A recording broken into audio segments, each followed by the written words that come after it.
ಪ್ರಧಾನಮಂತ್ರಿಯಾಗಿ ರೈತರ ಪರವಾಗಿ ಕೊಟ್ಟಂತ ಕಾರ್ಯಕ್ರಮಗಳಿಗೋಸ್ಕರ ಈ ಭತ್ತದ ತೆರಿಗೆ ದೇವೇಗೌಡರ ಎಸ್ಸಿಟ್ಟಿದ್ದೀವಿ ಅಂತಕ್ಕಂಥದ್ದನ್ನ ಪಂಜಾಬ್ ರೈತರು ಹೇಳ್ತಾ ಇದ್ರು.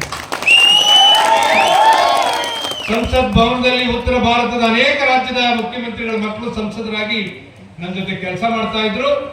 ಅವರು ಬಂದು ಸಂಸತ್ ಭವನದಲ್ಲಿ ದೇವೇಗೌಡರಿಗೆ ದೀರ್ಘಾಂಡ ನಮಸ್ಕಾರ ಮಾಡಿ ನಮ್ಮ ತಂದೆ ಹೇಳಿದ್ರು, ಸರ್ ನಿಮ್ಮ ಆಶೀರ್ವಾದ ತಗೊಂಡು ಬರ್ಲಿಕ್ಕೆ ಹೇಳಿದ್ರು. ನಿಮ್ಮಂತ ಒಬ್ಬ ರೈತ ನಾಯಕನಾಗಿ ರೈತರ ಮಕ್ಕಳಾಗಿ ನಾವು ಈ ದೇಶದಲ್ಲಿ ರೈತರ ಬದುಕನ್ನ ಸರಿಯಾಗಿ ತೂಗಿಸ್ಕೊಂಡು ಹೋಗುವಂತ ಕೆಲಸ ಮಾಡ್ಲಿಕ್ಕೆ ನಿಮ್ಮ ಆಶೀರ್ವಾದ ಕೇಳಿದ್ದಾರೆ ಅಂತಕ್ಕಂಥ ಮಾತನ್ನ ನೋಡಿದಂತ ಸಂದರ್ಭಗಳನ್ನು ನಾವು ಮರೀಲಿಕ್ಕೆ ಸಾಧ್ಯ ಇಲ್ಲ. ಇವತ್ತು ಕುಮಾರಣ್ಣ ಅವರು ಇಲ್ಲಿ ಕೂತಿದ್ದಾರೆ. ಇವತ್ತು ನಿಮ್ಗೆಲ್ಲರಿಗೂ ಗೊತ್ತು, ಇವತ್ತು ನಮ್ಮ ದೊಡ್ಡಬ್ಯಾಡಹಳ್ಳಿ ಚಿಕ್ಕಬ್ಯಾಡಹಳ್ಳಿ ಸರ್ಕಲ್ ನಲ್ಲಿ ನಾನು ಮೊದಲನೇ ಬಾರಿ ಶಾಸಕನಾದಂಥ ಸಂದರ್ಭದಲ್ಲಿ ಒಂದೇ ಒಂದು ಸಬ್ಸ್ಟೇಷನ್ ವಿಶೇಷ ಮಾರ್ಗದಲ್ಲಿ ಇದ್ದಂಥದ್ದು. ಇಲ್ಲೆಲ್ಲ ನಮ್ಮ ಗಾಣದ ಕಬ್ಬನ್ ಗಾಣದ ಮಾಲೀಕರು ಬಂದ್ರು, ನಮ್ಗೆ 24 ಗಂಟೆ ಕರೆಂಟ್ ಬೇಕು, ನಾವು ಹೆಚ್ಚಿಗೆ ಕರೆಂಟ್ ಬಿಲ್ ಕಟ್ತಾ ಇದ್ದೀವಿ ಅಂತೇಳಿ ಕುಮಾರಣ್ಣ ಅವ್ರು ಭೇಟಿ ಮಾಡಿದ್ರು.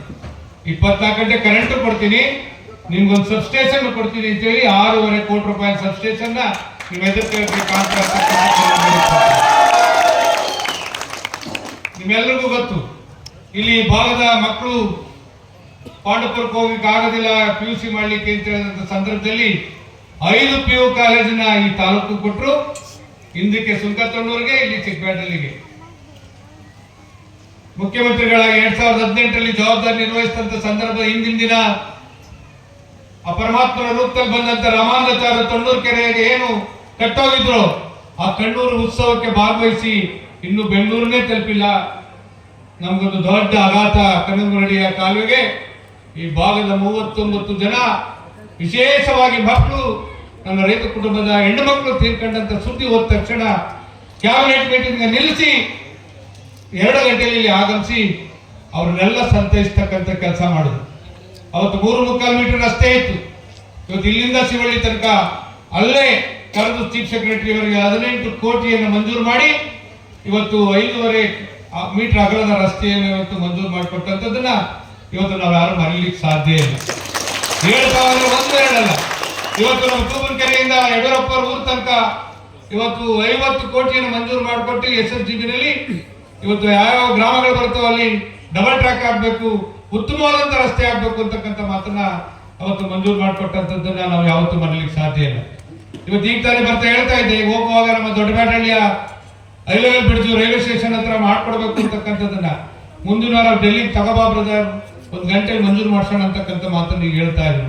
ಇಂಥ ಒಬ್ಬ ಕಳಕಳಿ ಇರ್ತಕ್ಕಂಥ ಅಭಿವೃದ್ಧಿಯ ಜವಾಬ್ದಾರಿ ಇವತ್ತು ಕೆಲಸ ಮಾಡ್ತಾ ಇರ್ತಕ್ಕಂಥ ಕಾರಣದಿಂದ ಇವತ್ತು ಕೃಷ್ಣೇಗೌಡ ಹೇಳೋ ರೀತಿ ಇವತ್ತು ಏನು ಈ ರಾಜ್ಯದಲ್ಲಿ 12ನೇ ಶತಮಾನದ ಬಸವಣ್ಣರು, ಇವತ್ತು ನಾವು ಕಂಡಂತ ಈ ನಾಡಿನ ಸುಪುತ್ರ ಡಾಕ್ಟರ್ ರಾಜ್ಕುಮಾರ್ ರಾಜಣ್ಣ, ಇವತ್ತು ನನ್ನ ವೀರೇಂದ್ರ ಹೆಗಡೆ ಬುದ್ಧಿ ಅವರು ಹೇಳ್ತಾ ಇದ್ರು, ಧರ್ಮಸ್ಥಳದ ಒಂದು ಕೃಷಿ ಸಮ್ಮೇಳನಕ್ಕೆ ಹೋದಂತ ಸಂದರ್ಭದಲ್ಲಿ ಅವರು, ಕುಮಾರಣ್ಣ ನಾನು ಚಿಕ್ಕಬಳ್ಳಾಪುರ ದೇವಸ್ಥಾನ ಉದ್ಘಾಟನಾ ಕಾರ್ಯಕ್ರಮಕ್ಕೆ ಬರ್ತಾ ಇದ್ದೆ, ರೈಲ್ವೆ ಗೇಟ್ ಹಾಕಿತ್ತು, ಅಲ್ಲಿ ಪೊಲೀಸ್ ಬಂದು ನಾವು ಗ್ಲಾಸ್ ಎತ್ತದ್ರಿಂದ ಯಾರೋ VIP ಇರ್ಬೇಕು ಅಂತ ಹೇಳಿ ಗ್ಲಾಸ್ ಇಳಿಸಿ ಅಂತ ಹೇಳಿದ್ರೆ ಇಳಿಸ್ತೆ. ಓ ಬುದ್ಧಿ ನೀವಾ?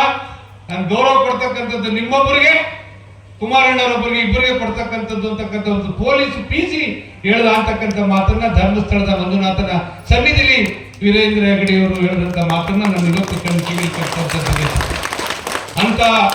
ಅಂತವರ ಹೆಜ್ಜೆಯನ್ನು ತುಳಿದು ಇವತ್ತು ಕುಮಾರಣ್ಣ ಅವರದು ತಾಯಿಯ ಇವತ್ತು ರಾಜ್ಯದ ಮುಖ್ಯಮಂತ್ರಿಗಳಾಗಿ ಅವ್ರು ಕೊಟ್ಟಿರ್ತಕ್ಕಂಥ ಕೊಡುಗೆಗಳು ಒಂದಲ್ಲ ಎರಡಲ್ಲ.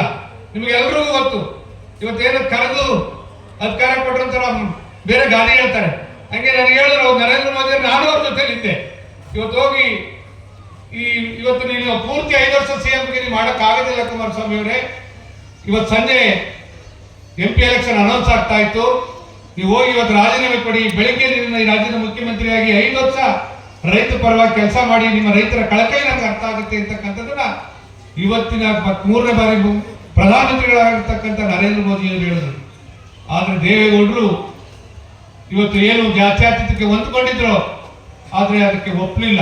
ಆ ಕಾರಣದಿಂದ ಇವತ್ತು ಮತ್ತೊಮ್ಮೆ ಈ ದೇಶದ ಪ್ರಧಾನಮಂತ್ರಿಗಳಾದಂಥ ನರೇಂದ್ರ ಮೋದಿ ಜೊತೆ ಈ ದೇಶದ 6-7ನೇ ಸ್ಥಾನದ ಮಂತ್ರಿಯಾಗಿ ನಿಮ್ಮೊಬ್ಬ ಪ್ರತಿನಿಧಿ, ನೀವು ಓಟ್ ಹಾಕಂತ ಒಬ್ಬ ಲೋಕಸಭಾ ಸದಸ್ಯ ಇವತ್ತು ಈ ದೇಶದಲ್ಲಿ ಪ್ರತಿನಿಧಿಸ್ತಾ ಇದ್ದಾರೆ ಅಂತಕ್ಕಂಥದ್ದನ್ನ ನೀವೆಲ್ಲರೂ ಅರ್ಥೈಸ್ಕೊಂಡಿದ್ದೀರಿ ಅಂತಕ್ಕಂಥ ಮಾತನ್ನು ಹೇಳಲಿಕ್ಕೆ ಬಯಸ್ತಾ ಇದ್ದೇನೆ.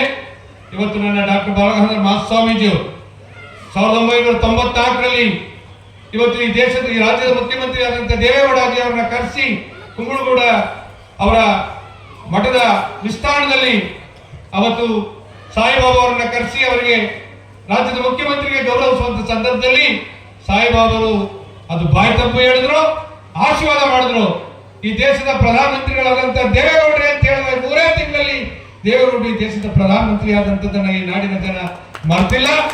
ಇವತ್ತು ಬಹುತೇಕ ಅಂತ ಒಬ್ಬ ಮಹಾನ್ ನಾಯಕ್, ಮಹಾನ್ ತಪಸ್ವಿ ಸ್ವಾಮೀಜಿಯವರು ಇವತ್ತು ನನ್ನನ್ನ ಆ ದೇವಸ್ಥಾನ, ನಮ್ಮ ಭೈರವೇಶ್ವರ ದೇವಸ್ಥಾನ ಕಟ್ಟುವಂತ ಸಂದರ್ಭದಲ್ಲಿ ನನ್ನನ್ನು ಪೂಜೆ ಕರ್ಸಿದ್ರು ಜಯರಮಣ್ಣರ ಜೊತೆ.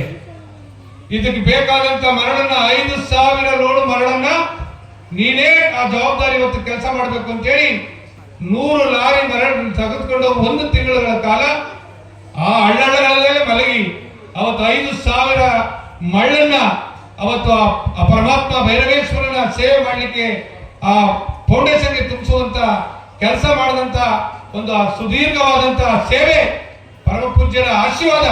ನಿಮ್ಮ ಅಪ್ಪ ಯಾಕೆ ನೀನು ಪುಟ್ಟರಾಜು ಅಂತ ಹೆಸರಿಟ್ಟ, ನೀನು ದೊಡ್ಡರಾಜ ಆಗ್ಬೇಕು ಅಂತ ಹೇಳಿ ಅವರು ಅಂದಂತ ಮಾತು ಇವತ್ತು ನಿಮ್ಮ ಆಶೀರ್ವಾದದಿಂದ ಪಾಂಡುಪುರ ಕ್ಷೇತ್ರದ ಕೊನೆಯ ಶಾಸಕನಾಗಿ, ಮೇಲ್ಕೋಟೆ ವಿಧಾನಸಭಾ ಕ್ಷೇತ್ರದ ಮೊದಲನೇ ಶಾಸಕನಾಗಿ, ಸ್ವತಂತ್ರ ಬಂದ ಇತಿಹಾಸದಲ್ಲಿ ಯಾರು ಪಾಂಡುಪುರಲ್ಲಿ ಡಾಕ್ಟರ್ ಕೂತಿದ್ದಾರೆ, ಇವತ್ತು ಯಾರು ಲೋಕಸಭಾ ಸದಸ್ಯರಾಗಲಿಲ್ಲ. ಇವತ್ತು ದೇವೇಗೌಡರ ಕುಮಾರಣ್ಣರ ಆಶೀರ್ವಾದದಿಂದ ಲೋಕಸಭಾ ಸದಸ್ಯನಾಗಿ ಪ್ರಪ್ರಥಮ ಬಾರಿಗೆ ಪಾಂಡುಪುರ ತಾಲೂಕಿನಲ್ಲಿ ಇವತ್ತು ಈ ಜಿಲ್ಲೆಯ ಲೋಕಸಭಾ ಸದಸ್ಯನಾಗಿ ಸೇವೆ ಮಾಡಲಿಕ್ಕೆ ಅವಕಾಶ ಮಾಡಿಕೊಟ್ರಿ. ಜಿಲ್ಲಾ ಮಂತ್ರಿಯಾಗಿ ಇವತ್ತು ಒಬ್ಬ ದಕ್ಷ ನೀರಾವರಿಯ ಇಲಾಖೆ ಸಚಿವನಾಗಿ ಇವತ್ತು ಪ್ರಪ್ರಥಮ ಬಾರಿಗೆ ಪಾಂಡುಪುರ ತಾಲೂಕಿನ ಒಬ್ಬ ಜನಪ್ರತಿನಿಧಿ ಕೆಲಸ ಮಾಡುವಂತ ಅವಕಾಶ ಸಿಕ್ಕಿದ್ರೆ ಈ ಕ್ಷೇತ್ರದ ಮಹಾಜನತೆ ಒಂದು ಕಡೆ ಆದ್ರೆ ಅದು ನನ್ನ ದೇವೇಗೌಡರು ಕುಮಾರಣ್ಣವರು ಕಾರಣ ಅಂತಕ್ಕಂಥದ್ದನ್ನ ನನ್ನ ಕೊನೆಯ ಉಸಿರು ತನಕ ಅದನ್ನು ಮರೀಲಿಕ್ಕೆ ಸಾಧ್ಯ ಇಲ್ಲ. ಇವತ್ತು ಬಹುತೇಕ ಕೃಷ್ಣೇಗೌಡರು ಹೇಳ್ತಾ ಪುಟ್ಟರಾಜು ಕಲ್ಲುಮಡಿಯಲ್ಲಿ ಓದ್ಜನದಲ್ಲಿ ಹುಟ್ಟಿದ್ರು ಇಲ್ಲ, ಇವತ್ತೇನಾದ್ರೂ ಇದಕ್ಕೂ ಏನಾದ್ರು ಸಂಬಂಧ ಇದೆ ಅಂತಕ್ಕಂಥ ಮಾತನ್ನು ಹೇಳಿದ್ರು. ನಿಜವಾಗ್ಲೂ ಸಂಬಂಧ ಇದೆ. ನನ್ನ ತಾಯಿ ಹೆಸರು ಅಂಕಮ್ಮ, ಅವಳ ತಾಯಿ ನನ್ನ ತಾತ ಅಂಕನಾಥೇಶ್ವರನ ದೊಡ್ಡ ಭಕ್ತ. ತಿರುಚಿ ತಿಮ್ಮಪ್ಪ ಈ ಪ್ರಪಂಚಕ್ಕೆ ಒಂದು ದೇವರಾದ್ರೆ ನಾವೆಲ್ಲ ಕಡೆ ದೇವರು ಕಟ್ಕೋತೀವಿ. ಇವತ್ತು ವನಗಾನಹಳ್ಳಿನಲ್ಲಿ ನಾವು 7 ಊರು ಸೇರಿ ಮೊದಲು ಅಂಕನಾಥೇಶ್ವರನಿಗೆ ಪೂಜೆ ಮಾಡಿ ನಮ್ಮ ಹಬ್ಬ ಮಾಡಲಿಕ್ಕೆ 15 ದಿನಗಳ ಹಬ್ಬ ಮಾಡಲಿಕ್ಕೆ ಪ್ರತಿ ವರ್ಷ ಪ್ರಾರಂಭ ಮಾಡ್ತಕ್ಕಂಥದ್ದು. ಬಹುತೇಕ ನನಗೆ ನನ್ನ ತಾಯಿ ಎಚ್ಚರಿಸುವುದು ಅಂತ ಕಾಣುತ್ತೆ. ಚುನಾವಣೆ ಸಂದರ್ಭದಲ್ಲಿ ಈ ಭಾಗದಲ್ಲಿ 2 ಗ್ರಾಮಕ್ಕೆ ನಾನು ಮಾತು ಕೊಟ್ಟಿದ್ದೆ. ಒಂದು ಕನೂರುಮಡಿಗೆ ಕೃಷ್ಣೇಗೌಡ ಹೇಳಿದ ರೀತಿಯಲ್ಲಿ ನಾನು ಜಿಲ್ಲಾ ಮಂತ್ರಿಯಾಗಿ ಕೆಲಸ ಮಾಡುವಂತ ಸಂದರ್ಭದಲ್ಲಿ ಇದಕ್ಕೆ ಬಂದು ಶಂಕುಸ್ಥಾಪನೆ ಮಾಡಿದ್ವಿ. ಅವತ್ತು ನೀವೇನ್ ಮಾಡ್ತೀರಿ ಅಂತ ಹೇಳಿ ನನ್ನ ಯುವ ಮುಖಂಡರುಗಳು, ನಮ್ಮ ಪಕ್ಷದ ಮುಖಂಡರೆಲ್ಲ ಕೇಳಿದ್ರು, ಸುಮ್ಮನೆ ಸ್ವಲ್ಪ ನಿಂತ್ಕೊಳ್ಳಿ, ನಾನು ಯಜಮಾನ್ರ ಜೊತೆ ಮಾತಾಡ್ತೀನಿ ಅಂತ ಹೇಳಿ, ನಿಮ್ ಕೈಲಿ ಏನಾಗುತ್ತೋ ಅದನ್ನ ಮಾಡಿ, ನಿಮ್ ಕೈಲಿ ಆಗಲ್ಲ ಅಂತ ನನ್ನ ಕರೆಸಿ ಆ ಪರಮಾತ್ಮನ ಸೇವೆ ನಾನು ಮಾಡೇ ತೀರ್ತೀನಿ, ಅದು ನನ್ನ ತಾಯಿಯ ಆ ಆಶೀರ್ವಾದ ನನಗೆ ಆ ದೇವರಿಂದ ಆಗಿದೆ ಅಂತಕ್ಕಂಥ ಮಾತನ್ನು ಹೇಳಿದೆ. ಆ ಕಾರಣದಿಂದ ಕೃಷ್ಣ